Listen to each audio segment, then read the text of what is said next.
আসসালামু আলাইকুম। আলহামদুলিল্লাহ, শুকরিয়া রাব্বুল আলামিনের কাছে। শুভাকাঙ্ক্ষী শুভানাধ্যায়ী সবাই ভালো আছেন? সবাই কেমন আছেন? প্রত্যেক দিনই জানতে ইচ্ছে করে। আমরা পৃথিবীতে খুব ক্ষণিক সময়ের জন্য এসেছি।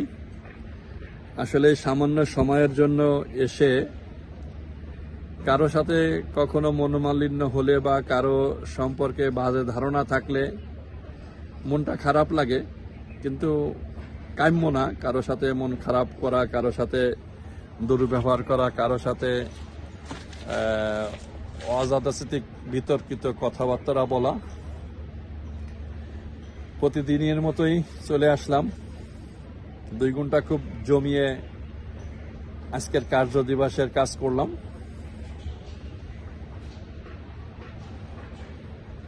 ভাবলাম একটু রোডে যাই। আজকে বাড়িদারা অফিসে যাই নাই, আজকে প্রজেক্টে আমার নিজের অফিসে আসছি। কারণ আজকে নিজের অফিসে আমাদের লিভারের কিছু ডিসিশন মেক করতে হবে।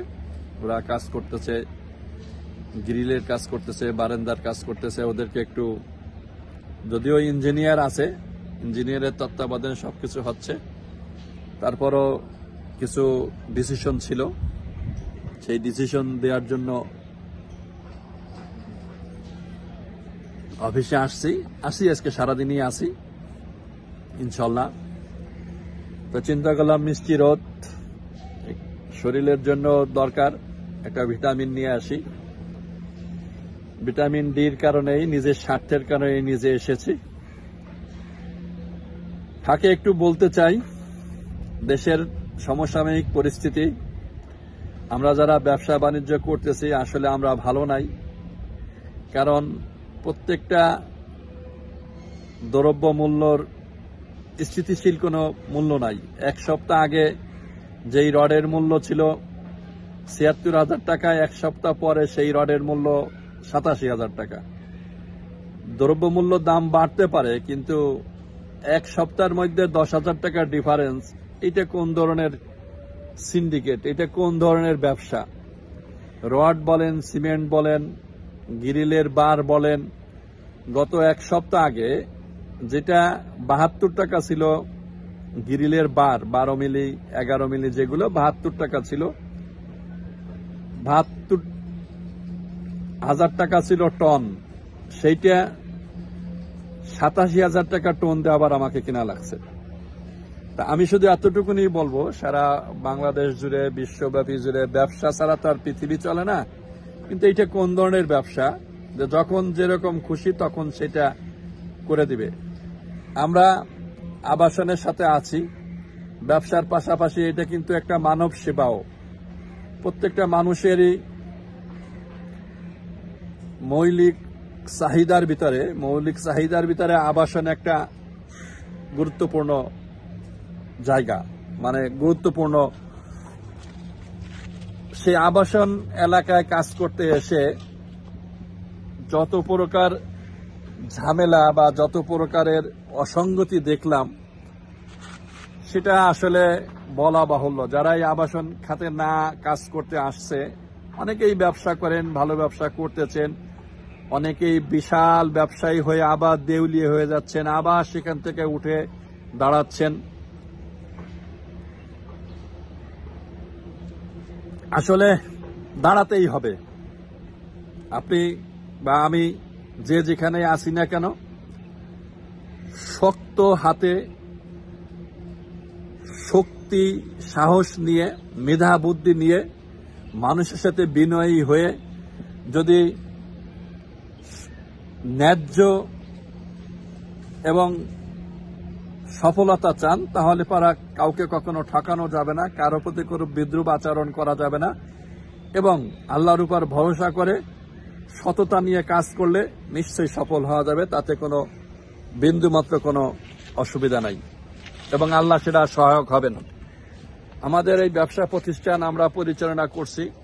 ইতিমধ্যেই আমরা আমাদের প্রজেক্ট হ্যান্ড ওভার করেছি, আমাদের কাফরিলের প্রজেক্ট আমরা হ্যান্ড ওভার করেছি, আমাদের আরো প্রজেক্টগুলো যে এবং এই প্রজেক্টও হ্যান্ড ওভারের পথে। ইনশাল্লাহ জব্বার টাওয়ার, বাসানটেক, সেখানেও পাইলিং শেষ হয়ে গেছে। আমরা ইতিমধ্যেই সেখানে কাজ করব, কাজ ধরব এবং সেখানে চলমান রয়েছে। আমাদের এই প্রজেক্টের এই ছাদের কাজ চলতেছে, নিচে ব্রিক ওয়ালের কাজ চলতেছে। সবকিছু মিলিয়ে যারা দেশের সমসাময়িক পরিস্থিতি নিয়ে উদ্বিগ্ন আছেন, আপনারা যার যার কাজে সেই নেমে যান। যেখানে দেখবেন সমস্যা সেটাই প্রতিবাদ করুন। যেখানেই দেখবেন অসামঞ্জস্যতা চোখে বাঁধতেছে, সেখানেই আপনারা সোশ্যাল মিডিয়ায় ব্যবহার করুন, ব্যক্তিগতভাবে ঐক্যবদ্ধভাবে ব্যবহার করুন। কোনোভাবেই অসঙ্গতি কে বা কারা এই দেশ পরিচালনা করবে সেই ভার জনগণের। জনগণ যাকে চাইবে সেই এই দেশ পরিচালনা করবে। এই দেশের জনগণের মৌলিক চাহিদা, নৈতিক দায়িত্ব হচ্ছে এই দেশকে ভালোবাসা, এই দেশের ভালো কাজ করা। যারা দেশের জন্য কোনো কাজ করে নাই, যারা দেশের কল্যাণের জন্য কোনো কাজ করে নাই, যাদের কোনো ম্যাচুরিটি আসে নাই, তারাই দেশটাকে পরিচালনা করবে, দেশটাকে ধ্বংস করে দিবে। আর আপনি, আমরা বুদ্ধিমান, বিবেকবান যারা এই দেশের জন্য লড়াই করছে, দেশের মানুষের জন্য লড়াই করছে, তারা মুখ বুজে সহ্য করবেন, সেটা কোনোভাবেই হয় না। আসুন দেশকে ভালোবাসি, আসুন নিজেকে ভালোবাসি, নিজের কর্মকে ভালোবাসি। পারস্পরিক আত্মীয় স্বজন, ভাই বেরাদার, বন্ধু বান্ধব, প্রতিবেশী সকলের সাথে সৌহার্দ্যপূর্ণ ব্যবহার করে আমরা মিলেমিশে এই দেশটাকে গড়ি।